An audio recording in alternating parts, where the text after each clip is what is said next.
Saludos, amigos televidentes. Esta es la entrega primera, el primer programa de la nueva etapa de En Otras Palabras. Un programa que ha sido concebido para tratar temas importantes con análisis en profundidad por parte de especialistas, de expertos de alta calificación. Para nosotros es motivo de agradecimiento el apoyo que hemos recibido por parte de la empresa Milex como patrocinador principal de En Otras Palabras en esta etapa, y queremos iniciar este programa inaugural con la presentación de nuestro invitado del día de hoy, el doctor Roberto Saladín, quien es un distinguido profesional, brillante economista, un servidor público de dilatada experiencia, con grandes servicios al país. Fue gobernador del Banco Central, ministro de Finanzas, embajador dominicano en los Estados Unidos, y además tiene una dilatada experiencia en el mundo académico, profesor de distintas universidades y miembro del Consejo de Regentes del Instituto Tecnológico de Santo Domingo. Lo hemos invitado, don Roberto, gracias por haber acogido nuestra invitación a este programa inaugural, a tratar un tema de una gran trascendencia, el estado de la globalización. De modo que muchas gracias por su compañía. Gracias a ti, Pelegrín, por esta invitación a esta nueva etapa de En Otras Palabras. Pero definitivamente, para hablar de ese tema de el estado de la globalización, hay que hacer, aunque sea, una breve introducción para el público televidente. Independientemente de que hay muchos académicos que ubican lo que es la globalización actual, arrancando desde la Revolución Industrial en Inglaterra en 1870 hasta la Primera Guerra Mundial. Una segunda etapa de la globalización de la Primera Guerra Mundial hasta 1989, la caída del muro de Berlín, donde prácticamente aquel mundo escindido entre los Estados Unidos de América y la Unión Soviética, cae el muro de Berlín y se produce ya una nueva etapa en la historia global. Precisamente ahí quisiera, don Roberto, enfocar el análisis en un aspecto importantísimo. Después de la caída de la Unión Soviética y el campo socialista, en el mundo se vivió un periodo donde se tenía la sensación de que iba a haber un proceso de unificación indetenible, irreversible de todos los mercados bajo la égida de los Estados Unidos, pero al mismo tiempo había conciencia de que ese proceso se iba a dar por etapas, y una de las etapas más importantes era el proceso de construcción de grandes bloques comerciales con base regional, proceso que venía manifestándose desde antes con la construcción de la Unión Europea, incluso en nuestra región con la región centroamericana, que empezó un proceso de construcción, y la misma América Latina por igual, pero siempre se entendió que eso era un estadio intermedio entre la economía basada en estados nacionales y la economía global. En este proceso, en el continente nuestro, Estados Unidos hizo una propuesta de constituir el ALCA, una alianza continental de libre comercio, y resulta que ese proceso se frustró. La propuesta se hizo en el 2000, se frustró, y América Latina ha quedado ahora mismo en una situación muy especial, porque muchos de sus líderes, el líder más importante en términos económicos, que es Brasil, terminó siendo parte de una gran alianza mundial que son los BRICS. Entonces, precisamente, yo quisiera que usted enfocara el análisis en el tema de ese proceso de globalización y la fase intermedia de la construcción de alianzas regionales. Quizá, volviendo un poco hacia el tema a donde lo dejamos en 1989 con la caída del muro de Berlín, ya era una realidad que los organismos financieros internacionales, muy especialmente el Banco Mundial, en cierta forma habían venido promoviendo lo que era precisamente mediante un plan de 7 puntos el proceso de globalización. Independientemente de que el Banco Mundial, estando también en Washington también, vio lo que fue el nacimiento del Consenso de Washington basado en 3 pilares que se resumen en estabilidad macroeconómica, liberalización comercial y de capitales, y por último, la disminución del papel del Estado en la economía. Esos principios, más o menos, comienzan a influenciar, hablando ya directamente de América Latina y el Caribe, lo que va a ser el comportamiento de nuestra región. Pero mientras tanto, esa fuerza motora que es el comercio internacional, las exportaciones, porque hay que volver a enfatizarlo. Un país sabe que muchas veces cuando orienta la producción hacia el mercado interno, que fue la recomendación de la Comisión Económica para América Latina y el Caribe, CEPAL, en la década, desde la década de los 70, 80, la sustitución de importaciones, llegaron por una vía o por la otra vía a una conclusión de que los mercados eran muy estrechos y el tamaño de las industrias era precisamente no era viable para atender no ya la demanda nacional, sino la demanda de los mercados internacionales. Y en ese sentido, los países que tenían ya un sector industrial más desarrollado, caso de Estados Unidos de América, por un lado, y el caso de los países de la Unión Europea, y muy especialmente por la influencia de Inglaterra, del Reino Unido, porque Inglaterra siempre, desde el siglo XVIII, prácticamente, y a lo largo del siglo XIX, demostró que tenían precisamente como una de las premisas de su desarrollo el comercio y las exportaciones, pero un comercio con libertad para la inversión, es decir, el movimiento de sus capitales y sobre todo de las mercancías, también de sus exportaciones, pero no la libre circulación de las personas. De hecho, hoy en día, ese ha sido el drama que tiene Inglaterra con respecto a la Unión Europea y lo que explica el Brexit. Ellos quieren tener libre circulación de los capitales, especialmente el capital financiero, libre circulación de las mercancías, pero no libre circulación de las personas. En América Latina ensayamos por lo menos 6 esquemas de integración regional, como tú lo decías, de Centroamérica, Mercado Común Centroamericano, hoy sustituido con el nombre del SICA, el Sistema Interamericano, ¿verdad? De Integración SICA, Centroamericana. De Integración Centroamericana, todos los ensayos del Pacto Andino, de Mercosur, de la ALAN y otros esquemas de integración. Y por supuesto, la mayor potencia económica regional en el norte de Estados Unidos de América, impulsando lo que iba a ser una zona de libre comercio para las Américas, el ARCA, que se frustró en un momento dado debido a las posiciones que asumieron algunos países de América Latina. Pero en toda esa etapa, lo que vemos es cómo prácticamente se produce por la revolución informática y tecnológica que viene a ser el apoyo de esos procesos que se han dado a nivel global,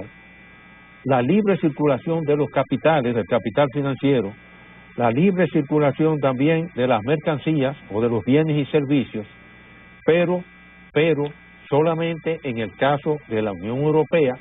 se completa en cierta forma esa tríada con libre circulación de las personas restringida al acuerdo de Schengen. Sí, ese parece ser uno de los puntos más débiles del proceso de globalización, porque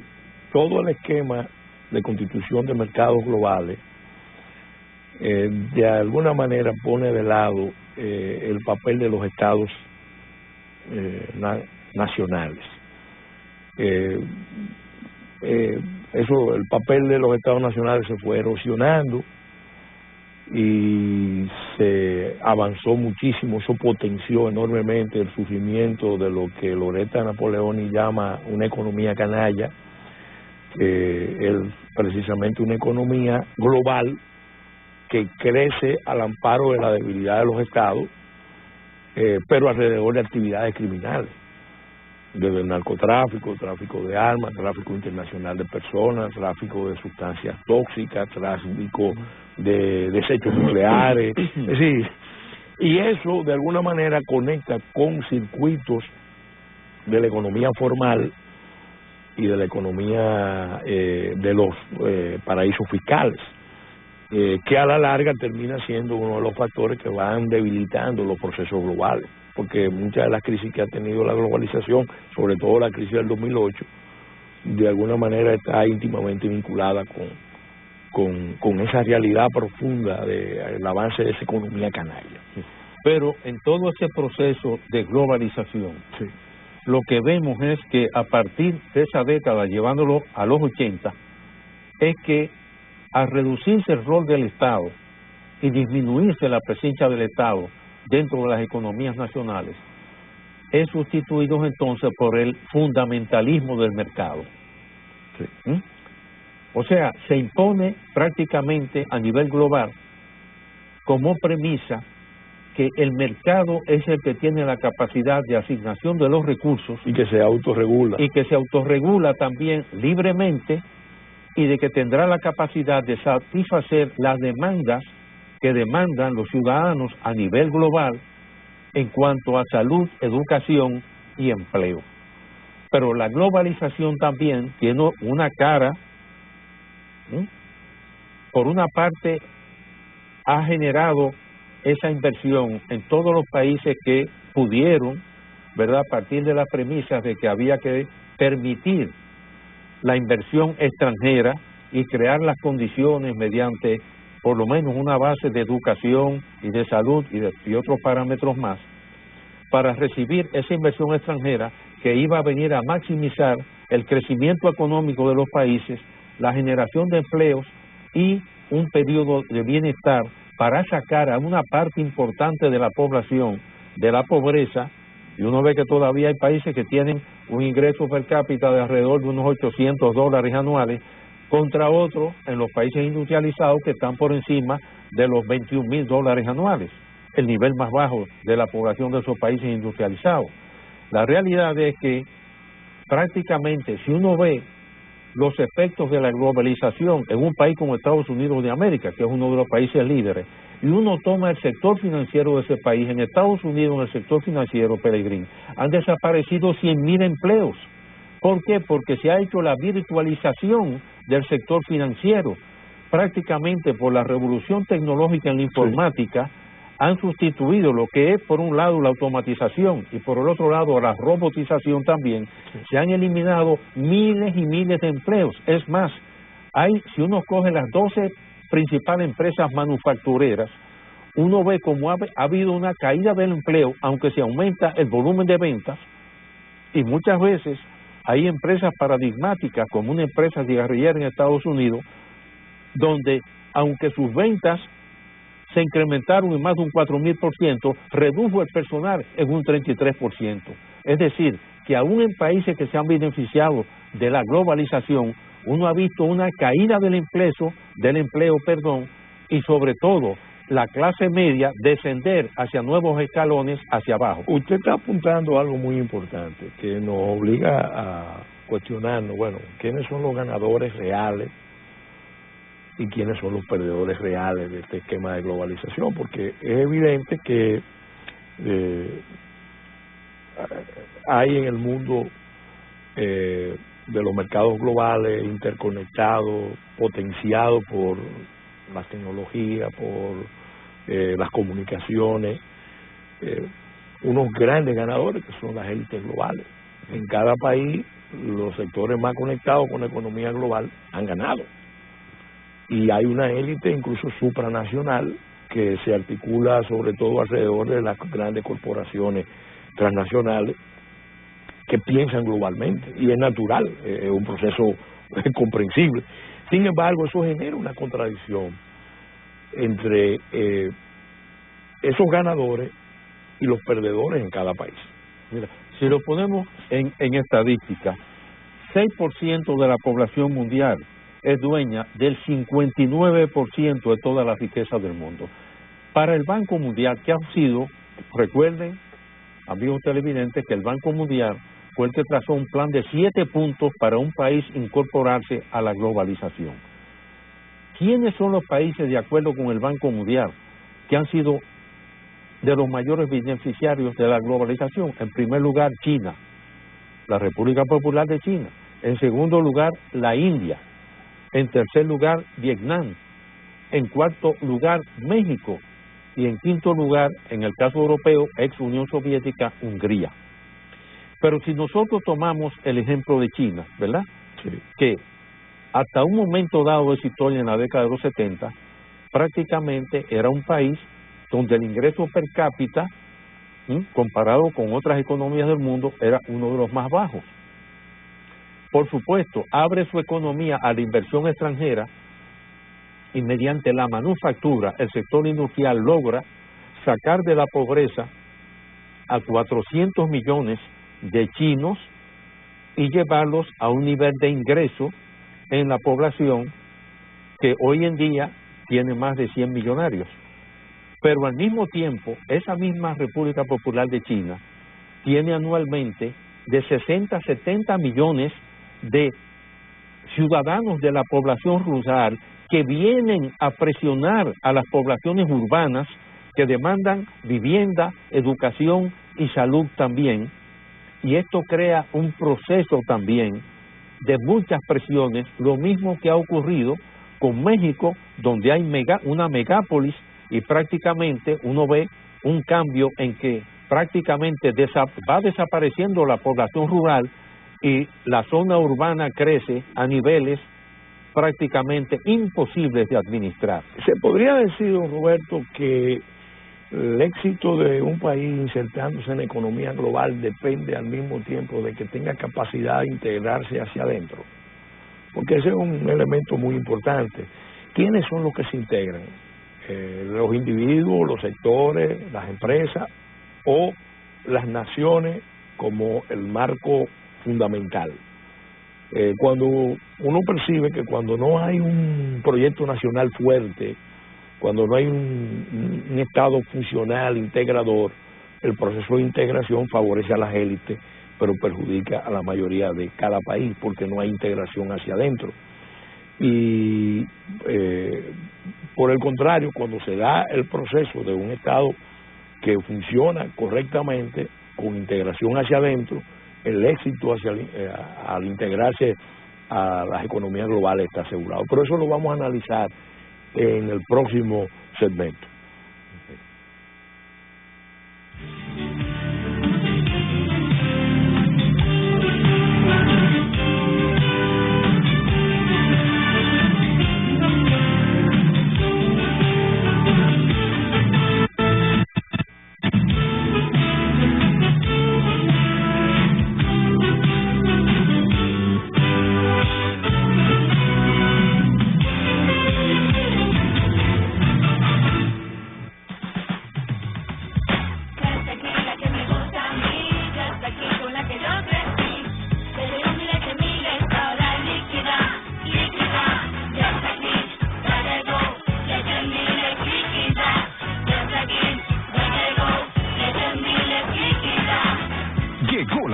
¿Qué estabas esperando? Nueva Milex líquida, entera, semidescremada y descremada. La gran familia sigue creciendo. República Dominicana crece con Milex.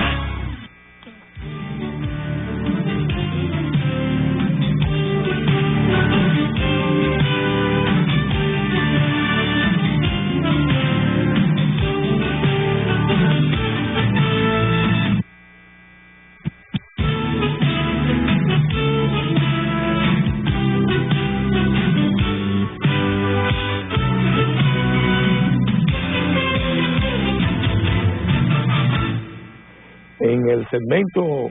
de este programa en el que estamos tratando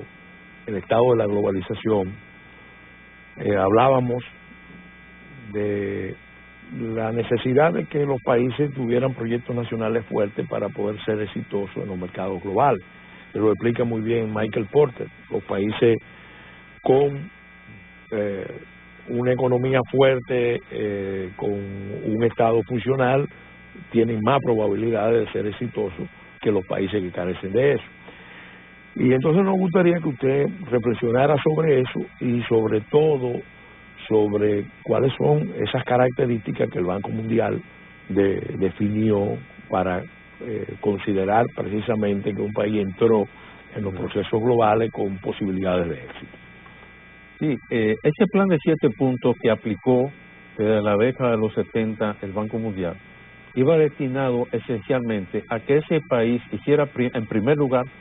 una reforma prácticamente de carácter legal en todo lo que era crear un clima positivo para atraer las inversiones extranjeras. Y ahí, poniéndome yo el sombrero de abogado también, prácticamente todo eso implicaba no solo ley de inversiones extranjeras, sino abrir también el mercado financiero a la inversión extranjera de bancos extranjeros en la banca nacional, que era un sector que hasta las décadas de los 70 en algunos países estaba cerrado. En segundo lugar también, modificación también de las leyes de carácter laboral también para darle supuestamente mayor movilidad a ese sector, pero lo que implicaba también recortar lo que era el estado de bienestar social en muchos países para poder precisamente mediante esa movilidad del sector laboral abrirse precisamente a esa inversión extranjera. En tercer lugar,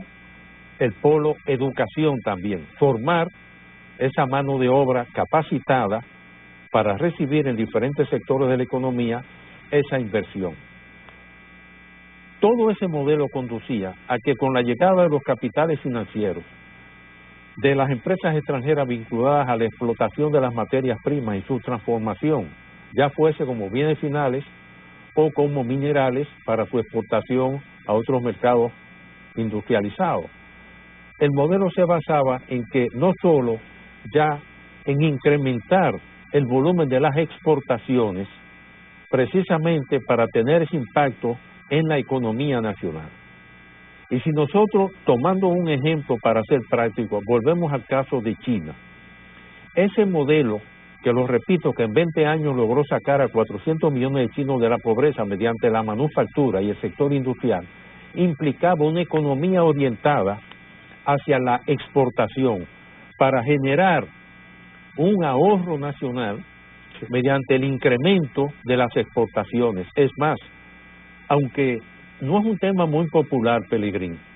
si yo le pregunto ahora a cualquier persona del público,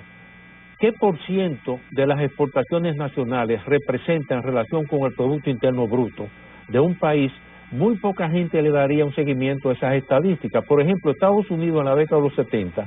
si uno comparaba lo que era su Producto Nacional Bruto con qué porcentaje de exportaciones tenía, uno descubriría que prácticamente andaba en esa época por un 5%. Sí. Por supuesto, esto está vinculado a otro tema. En 1947, cuando se crea el GATT, el Acuerdo General de Aranceles Aduaneros y Comercio, esto fue consecuencia del desacuerdo entre los países industrializados y la Unión Soviética.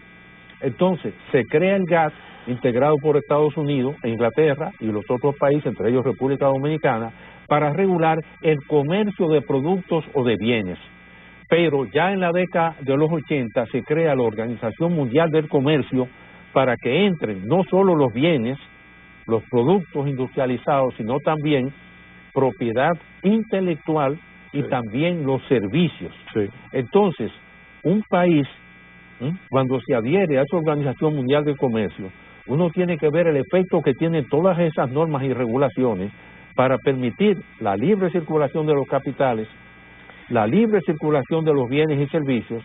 y supuestamente la otra pata, la libre circulación de las personas. que es donde estos esquemas globalizadores están naufragando precisamente. Y de eso queremos hablar, porque no solamente están naufragando por la migración, sino por un fenómeno que se está dando de convergencia de las condiciones de vida de las poblaciones de clase media, clase trabajadora de los países del primer mundo y el ascenso de las clases medias y de los trabajadores de los países del tercer mundo que están pasando al segundo mundo. Lo explica muy bien en su obra La Tierra es plana, de Jeremy Riskin. Y las clases medias y trabajadoras de Europa no solamente están viendo el impacto de las migraciones y cómo impacta sus condiciones de vida y los problemas que plantea en términos de relaciones interculturales y potenciales conflictos alrededor del fenómeno terrorista, sino que sus condiciones salariales, condiciones laborales están cayendo. Se vio en Inglaterra con mucha fuerza, se ve ahora mismo en todo el debate alrededor de la construcción europea, está amenazada por la decisión de Inglaterra de retirarse, pero también se está viendo en Estados Unidos con la irrupción del Tea Party y también con un fenómeno político que se llama Donald Trump, que está cuestionando todo el esquema de inserción de Estados Unidos a la economía global. Entonces, sobre ese tema me gustaría una reflexión de su parte. Ahí viene precisamente la otra pata importante de la globalización, los tratados de libre comercio, que son un complemento precisamente de toda esa globalización, donde los países altamente industrializados buscaban, mediante la negociación de esos tratados de libre comercio, de integración económica, con los modelos del tratado que se ha estado negociado para la zona del Pacífico, o en el caso de la Unión Europea también, con los 28 países miembros de la misma, poder lograr que los países en vías de desarrollo redujeran o eliminaran sus aranceles que protegían precisamente una gran parte de lo que era su producción local, para poder aumentar el volumen de sus exportaciones a esos países en vías de desarrollo, independientemente del nivel de desarrollo en que se encontrasen los mismos. O sea, todo ese esquema ha estado basado en aprovechar los países altamente industrializados, las ventajas que tienen para las exportaciones con una producción manufacturera e industrial altamente hoy automatizada. Y aquí te quiero contar, Peregrín, que cuando yo fui becario en Japón, fui uno de los 4 miembros fundadores del Centro Dominicano de Promoción de Exportaciones y visité una fábrica de automóviles en Japón. Y cuando vimos a todos esos robots prácticamente construyendo un automóvil, teniendo como música de fondo el Yankee Doodle, ahí recordé una anécdota que me hizo uno de nuestros guías, que un visitante le preguntó, cuando precisamente el representante de esa empresa hablaba de la eficiencia de esos robots, y ese visitante le preguntó, y dígame una cosa, ¿qué salario ganan esos robots? ¿Cuánto compran en los supermercados? ¿Cómo se enlazan con el resto de la economía de consumo? Y es que hay un fenómeno, y es que la globalización está introduciendo niveles de automatización y de robotización también, que están eliminando empleos en todos los sectores. Si vamos a los aeropuertos internacionales, vemos como ya hay máquinas para introducir el pasaporte y chequearse y eliminar a inspectores de migración, pero eso es eliminar empleos. Bueno, también. Se habla del fin del trabajo. Bueno, exactamente. Entonces ahí vemos que hay dos caras de la globalización. Por un lado hay países que han podido realmente tener tasas de crecimiento de su Producto Interno Bruto, y por otra parte también han eliminado también una gran cantidad de empleos. Esto explica, y ahora esta es otra de las patas de la globalización muy importante, por qué la ONU y las Naciones Unidas tienen que crear los objetivos de desarrollo del milenio para, mediante esos objetivos de desarrollo del milenio, tratar de eliminar los niveles de pobreza que prevalecen en el mundo también, y ahí establecer, erradicar, como una de las metas, erradicar la pobreza extrema para el 2015, lograr la enseñanza primaria universal, promover la igualdad entre los géneros, es decir, el acceso de la mujer a la educación, reducir la mortalidad infantil, mejorar la salud materna. Es decir, esos objetivos de desarrollo del milenio eran un reto precisamente a los factores que la globalización no ha podido superar en muchos países del mundo y en muchas regiones del mundo, independientemente de que ya Kenichi Ohmae, ¿verdad?, el que escribió ese libro famoso de Un Mundo Sin Fronteras, había establecido que el desarrollo de la economía mundial se iba a hacer no por países-nación, sino por regiones. Muchos líderes africanos y del tercer mundo vieron siempre en el discurso globalizador una expresión última del imperialismo enmascarado. Esa era, recuerdo incluso al presidente de Madagascar aquí en Santo Domingo usar esa frase: el último nombre del imperialismo es la globalización, porque se daban cuenta de que obviamente las fuerzas motoras de ese proceso vienen de los países centrales, de los países del primer mundo, pero sin embargo la crisis mayor de la globalización ahora mismo se está planteando en los países del primer mundo, y eso tiene que ver mucho con algo que había advertido Samuel Huntington, que ha sido considerado uno de los últimos grandes profetas intelectuales del mundo, cuando escribió El choque de las civilizaciones, y antes había escrito La tercera ola. Él ahí marcó un poco, cuando se lee ahora en clave de presentes, marcó un poco la descripción certera de las tendencias que estamos evidenciando ahora, porque ese proceso tiene implicaciones muy serias en la cultura de la gente, de los pueblos, porque los mercados globales buscan uniformizar o homogeneizar los consumos, y al mismo tiempo los grupos nacionales, los grupos regionales buscan defender sus identidades, sus valores, y eso también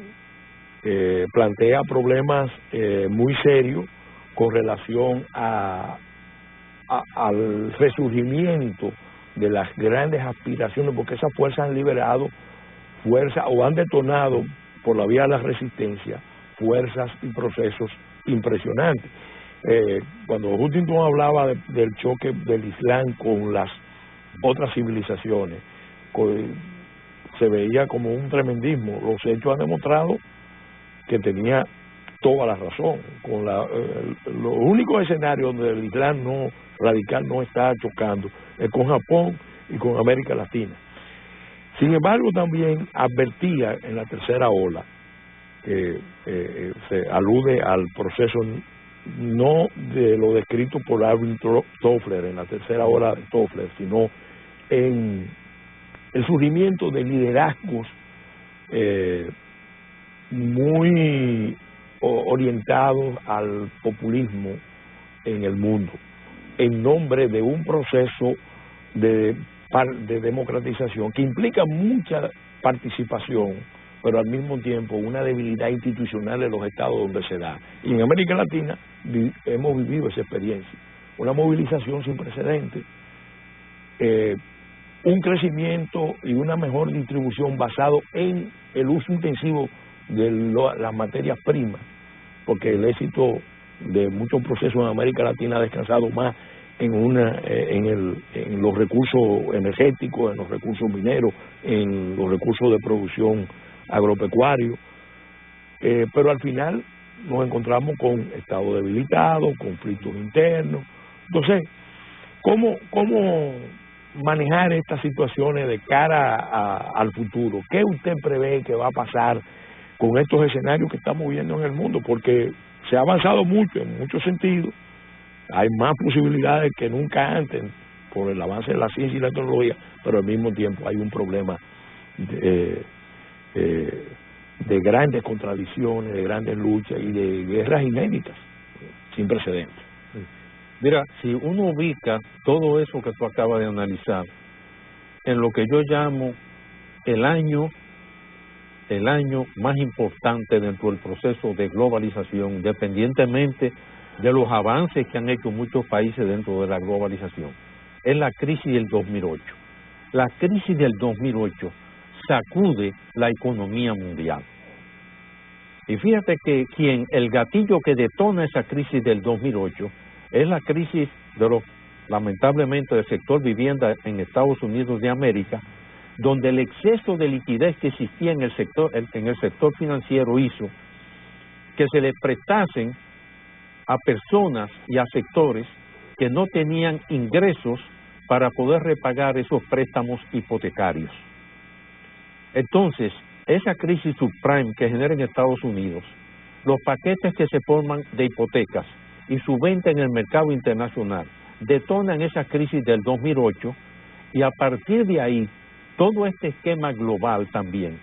afecta inclusive más los niveles de endeudamiento que tienen los países, que por primera vez a nivel mundial la deuda externa de los países ha llegado al 220% del Producto Interno Bruto global del mundo. 220% de endeudamiento. Don Roberto, usted tocó quizás el tema más sensible de la crisis que vive el proceso global, los procesos de integración global, la crisis del 2008. A mí me gustaría que en la fase final de este programa, el próximo segmento, analizáramos si esa crisis se ha superado, porque se dio en el 2008 y bueno, hay una expectativa de que se superó, pero los hechos nos van evidenciando que no. Ahora mismo la misma situación del Deutsche Bank, que es el banco europeo más importante relacionado con la crisis del 2008, nos dice que no, que esa crisis todavía no está superada. Eso lo vamos a analizar en el próximo segmento, el segmento final de este programa, en otras palabras. Ahora vamos a una pausa.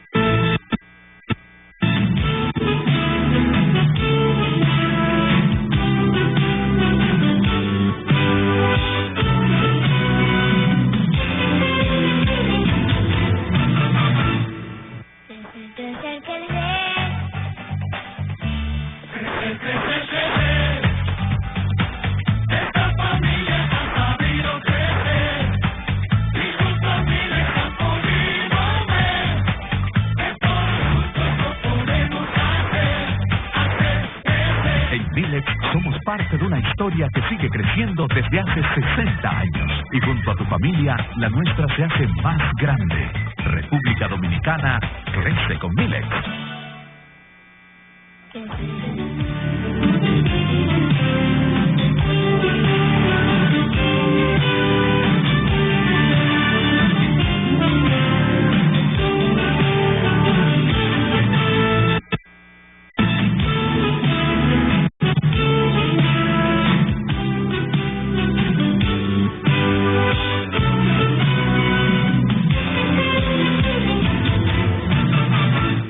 Continuando con este espacio, en otras palabras, en este segmento final, como le señalábamos, quisiéramos una evaluación de su parte sobre la crisis del 2008, si ya se superó o si las secuelas son tan duraderas que la estamos sintiendo, si hay posibilidad de un retroceso, de una recaída, y de que venga un proceso de, como dice Edgar Morin, de caos en el proceso global, que nos retrotraiga a etapas realmente muy inquietantes en la historia de la humanidad. Mira, retomando donde dejamos la conversación, cuando uno ve, como lo decía ya, que esta es la primera vez prácticamente en la historia mundial en que el mundo está endeudado en un 220% del Producto Interno Bruto a nivel global, 220%. Después de esa crisis del 2008, prácticamente los bancos centrales, y hoy, como tú lo decías, tenemos el caso del Deutsche Bank en Alemania, pero la misma situación la tenemos en la banca italiana también, y en otros bancos. Y después de la crisis de Grecia, y de los déficits fiscales acumulados en Italia, en Francia, en España y en Portugal, no hablar de otras economías también altamente deficitarias, que no han podido cumplir precisamente con los indicadores establecidos por los países de la Unión Europea, reduciendo esos déficits, y ahí está el caso paradigmático de España. La realidad es que los bancos centrales a nivel mundial por primera vez se han visto en una situación en que prácticamente han tenido que llevar las tasas de interés a niveles negativos por primera vez. Insólitos. Y por otra parte, adoptar políticas de emisiones, como el caso de los Estados Unidos, de la facilidad cuantitativa Q1, Q2 y Q3, como le llaman los norteamericanos, en la que Estados Unidos de América decidió meter 700,000 millones de dólares comprando títulos, letras y también títulos del sector privado también, de activos financieros, muchos de ellos que son tóxicos también. Y todo esto ha devenido en una situación en que en el caso de Estados Unidos de América ha caído la productividad. La innovación que se tenía en esa economía prácticamente se ha reducido, y a nivel de los países europeos las tasas de crecimiento rondan alrededor del 1%. Es más, en esta reunión de otoño del Fondo Monetario Internacional, los pronósticos de la reducción y caída del Producto Interno Bruto prácticamente a nivel mundial, en la publicación que ellos hacen sobre la perspectiva de la economía mundial, es prácticamente de un descenso muy fuerte en el crecimiento de la economía, por la ralentización sobre todo y la caída del crecimiento en la República Popular de China, que normalmente de promedios que oscilaban en la última década alrededor de un 7% de crecimiento, está hoy en un 6.5%. Pero cuando una economía china cae en un 6.5%, eso significa que deja de comprar materias primas de América Latina, que todavía somos exportadores de materias primas, y por otra parte que esas tasas de interés negativas están por debajo inclusive de las magras tasas de crecimiento económico de muchos países. Entonces, en esta coyuntura internacional hay toda una serie de incógnitas a despejar. Una de ellas se la planteó la propia Unión Europea con la crisis de Grecia, país donde se habían cosmetizado las cifras de los indicadores de la economía, algo que pasó recientemente en Argentina, cuando el Instituto Nacional de Estadística también dejó de ser confiable en torno a las estadísticas de pobreza. Y prácticamente, si analizamos la coyuntura de América Latina, en esta última reunión del Fondo Monetario, en la reunión de otoño, vemos que solamente países como Centroamérica, Panamá y República Dominicana, aun cuando se discuta también cuál es ese crecimiento que describe el Producto Interno Bruto, sí o no, con esos crecimientos prevalecen niveles de pobreza y de pobreza crítica que todavía tienen que ser enfrentados y reducidos. La realidad es que en este contexto, los bancos centrales, con esas facilidades cuantitativas que le han estado otorgando a los gobiernos, al sector privado, adquiriendo bonos, letras y activos, muchos de ellos tóxicos, porque lo único que ha servido eso es que esa liquidez que se ha inyectado se ha ido al sector bienes raíces, y todo el mundo sabe las crisis que han habido en el sector bienes raíces, y ahí está España, que en lo peor de su crisis llegó a acumular 1 millón de apartamentos sin venta, y por supuesto lo que explica todas las ejecuciones y expulsiones de adquirientes de viviendas también en un momento dado. La realidad es que la globalización tiene luces y tiene sombras.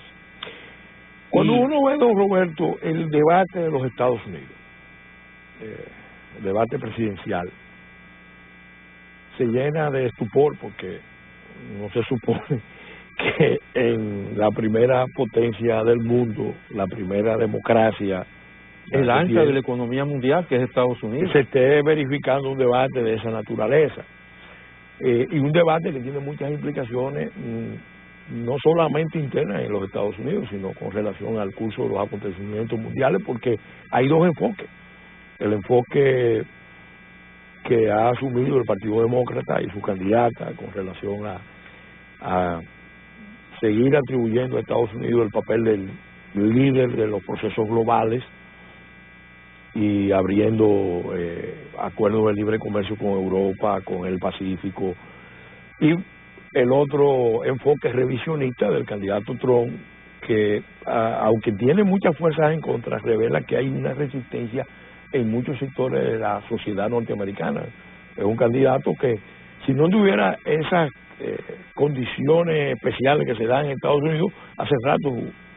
hubiera tenido que salir de competencia. Sin embargo, está ahí como un síntoma, un signo claro de que hay una crisis de fondo, de cuestionamiento del esquema del papel de Estados Unidos en los procesos globales y de los procesos globales en sí mismos. Los cuestionamientos a México, los cuestionamientos a China, la decisión de revisar los tratos con todos los aliados, no solamente los económicos, sino incluso los militares, los de seguridad. Entonces, ¿qué piensa usted, que fue embajador en Washington y que conoce muy bien la sociedad norteamericana? ¿Qué anticipa todo esto? Mira, hay dos temas vinculados con esa pregunta que nos dan en cierta forma un índice de lo que es la coyuntura actual. Por una parte, la Reserva Federal de los Estados Unidos de América, su Banco Central, que así es como se conoce, la Reserva Federal, la timidez con que ha tenido que tratar el tema con guantes de seda durante los últimos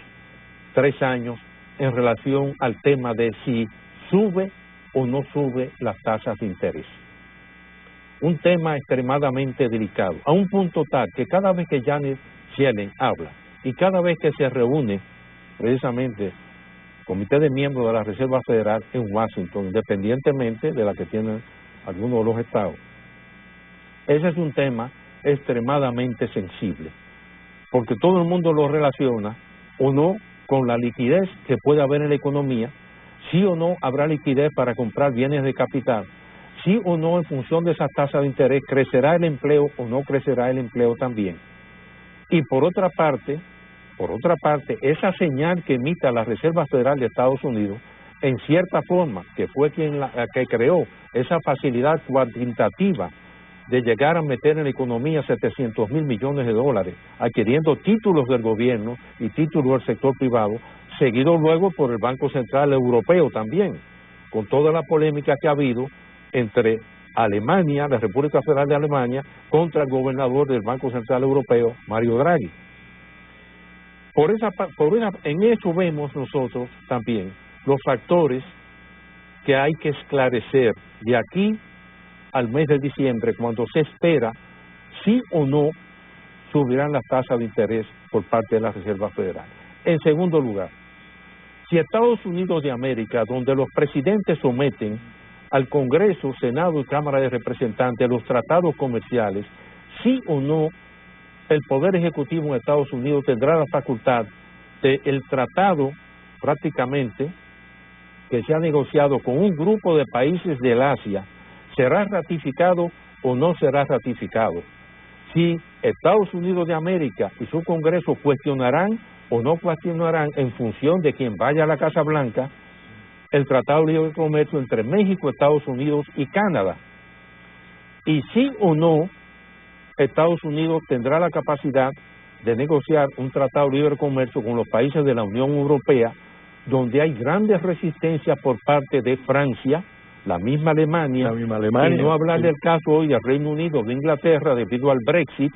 donde todas las expectativas son de que prácticamente al día de hoy, Pelegrín, en que estamos haciendo este programa, existe ya la incertidumbre de si Italia se podría retirar del euro o no. O sea que es un panorama, en cierta forma, al que hay que darle mucho seguimiento a nivel internacional, pero muy especialmente a los países de América Latina y del Caribe, para ver cómo enfrentaremos esta coyuntura. Ahora que usted menciona los países del Caribe,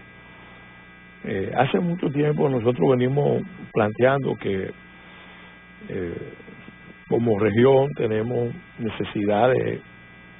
replantear las relaciones con los Estados Unidos. Firmamos específicamente Centroamérica y República Dominicana el DR-CAFTA, que es un acuerdo que ahora mismo va a estar sometido a un escrutinio por parte de una comisión presidencial para evaluarlo. Nosotros siempre, cuando era congresista y presidente de la Comisión de Industria y Comercio, le di mucho seguimiento a estos temas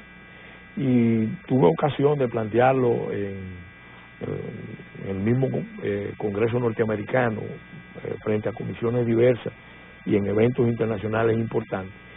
La necesidad de que Estados Unidos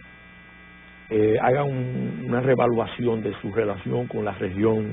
Gran Caribe en general y Centroamérica y República Dominicana en particular, porque Estados Unidos sigue una política comercial que está disociada de los temas de seguridad, pero resulta que esta región es en muchísimos sentidos una región sumamente sensible, muy volátil, muy abigarrada, con muchas fuerzas en tensión y conflicto, y lo que menos nos conviene es que surjan situaciones de inestabilidad o de confrontación, y ahí el comercio está llamado a jugar un papel importante, igual que la inversión. Si no hay un enfoque integrado, el riesgo de que terminemos convirtiendo en una región, como siempre ha sido, altamente problemática, y más en este contexto de volatilidad global, es muy alto. Entonces yo quería una valoración sobre qué debemos hacer, que yo particularmente entiendo que ese proceso debió haberse hecho hace años, lo planteamos, pero se está haciendo ahora, que es lo importante, su evaluación. Mira,